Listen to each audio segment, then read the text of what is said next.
Yeah! What's good, everyone? Hope all is well. For those of you who are new here, my name is Sleepy the 59, and for those of you who are returning, welcome back. Lately, the question has been asked, is Sparking Zero worth it?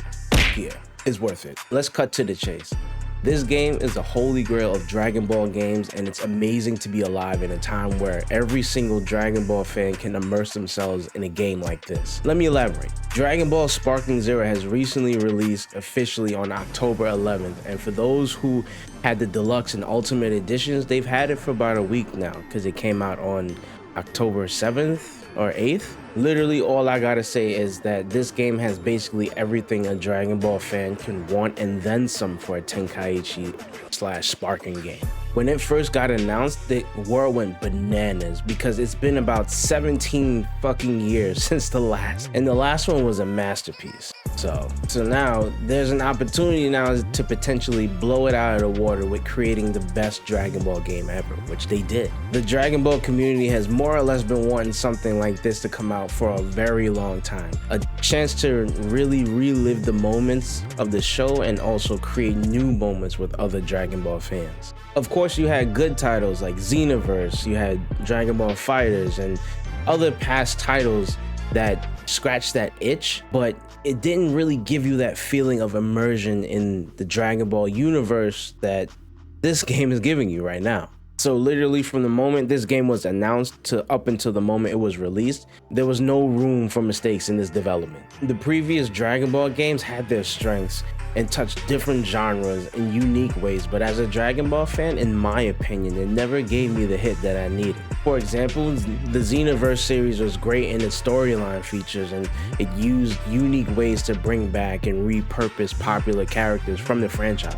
The different missions and customizations really brought a unique spin to Dragon Ball. And the boss fights and super boss fights where you could fight alongside your friends against a super powerful boss gave you that feeling that you were like Goku and the other fighters when they're grouping up against a wild threat in their last stand. You could also create your own custom characters in Xenoverse and take them into interactive battles built around the story, which place your character in like the protagonist role, which is a very good touch. And although the features were great, it still didn't have the same feel and immersion that the Tenkaichi / Sparking games brought. The moves felt clunky and more out of place than when they were performed rather than smooth transitions and animation, in my opinion. Granted, I'm no developer and I know it takes a lot of time to create them and implement them. I feel like the concept of Xenoverse is great, and it even turned over good because it had 17 plus DLCs over the years, which is amazing, but it still didn't hit as it should. Same thing with Dragon Ball FighterZ. Here you have a game that had potential for greatness and it felt like it was just abandoned.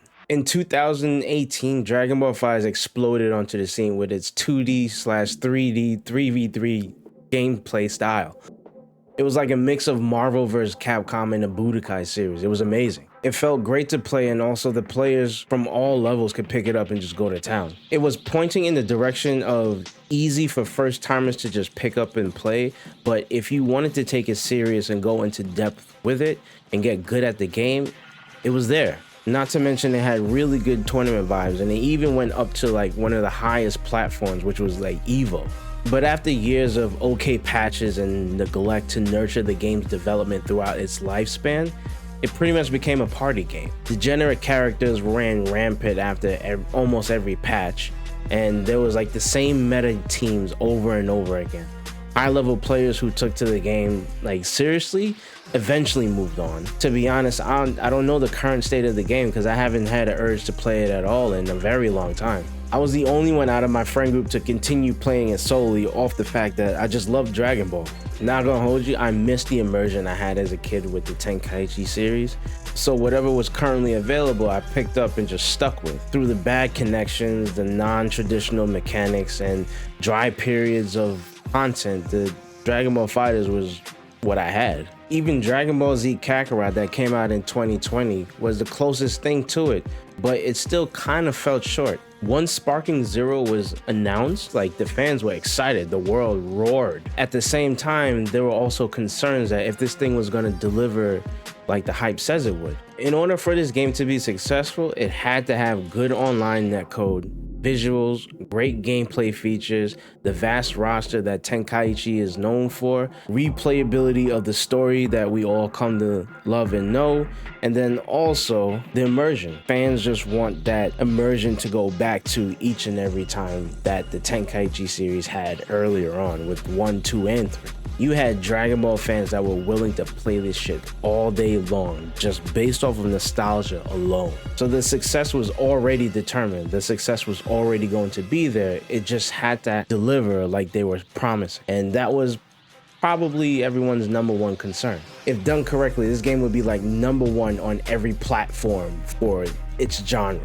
And the reason why was because everybody is a Dragon Ball fan. Like, you understand everybody. The people who watch Dragon Ball religiously, you had the people who didn't really know Dragon Ball like that, but they knew who the characters were, right? You had people who were, I don't know, fighting game maniacs that happened to like Dragon Ball. You even had the people that talk shit about Dragon Ball in comparison to other animes. These were all going to buy the game regardless. Like, whatever social status you had, Dragon Ball, everybody knew Dragon Ball. The world knew Dragon Ball. When the Dragon Ball Super episodes were playing, you had nations, cities just having these open viewings of the episodes. Goku was even an ambassador for future Olympics. Like, what character you know becomes things out like that, and they're not even real over real people? So immediately the buying power in general was going to be there. They just had to deliver.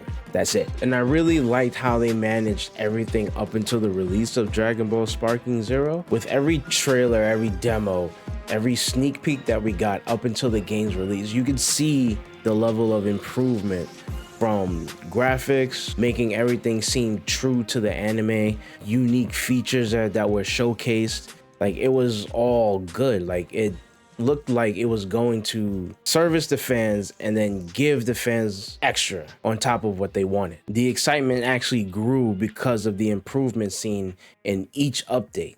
And this is how a game should be promoted. And I think that this kind of process should be used in other game promotions. Like, the whole thing should be studied. For every Dragon Ball fan, Sparking Zero showed the promise that was needed in a game based off of what we heard throughout the entirety of the hype up, through the trailers and the game demos. This game mentioned having the most characters in any of the Tenkaichi game to date. Hell, I mean, any of the fighting game rosters ever. Like 180 plus characters, transformations included. That's crazy. The visuals were stunning, and in some cases visuals were preferable over the anime.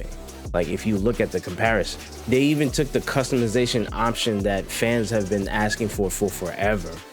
Like, every character has customization options that most likely you've seen in the show and then some. I don't know if this is true now, but there was actually like a screenshot of a customization option for a gun to be equipped on the character. Like, could you imagine going head to head with a Goku that had a blicky on his hip? Bro, that's nutty. They even put a new spin on the story mode called episodes. Basically, you play the story through the eyes of each individual character from their perspective. Their battles, individual battles in the Dragon Ball timeline you can play through.